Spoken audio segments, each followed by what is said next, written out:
Plusieurs milliers de manifestants rassemblés à Barcelone après le premier jour du procès des leaders indépendantistes catalans. Arborant le nœud jaune et brandissant le mot Freedom, ils étaient des milliers hier soir à dénoncer ce procès.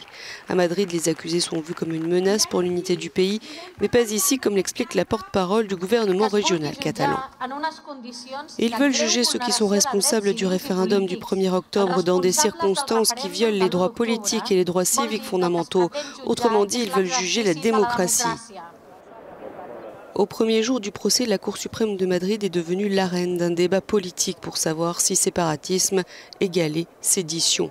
En l'absence de l'ex-président Carles Puigdemont qui a fui en Belgique, le principal accusé, l'ancien vice-président Oriol Junqueras, risque 25 ans de prison.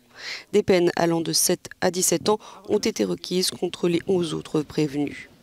L'actuel président de la Généralitat de Catalogne, Quim Torra, a dénoncé lui aussi une mascarade judiciaire. J'ai assisté au premier jour d'un procès qui n'aurait jamais dû avoir lieu dans un pays qui espère être considéré comme démocratique. Voir nos ministres, le président du Parlement, des leaders socialistes, devant une cour criminelle est en soi une attaque contre la démocratie et les droits de l'homme, et un embarras honteux pour l'Europe du XXIe siècle. Après avoir organisé le 1er octobre 2017 un référendum d'autodétermination interdit par la justice, les séparatistes catalans avaient proclamé le 27 octobre une république catalane indépendante. Y a-t-il eu alors violence? La question est au centre du procès.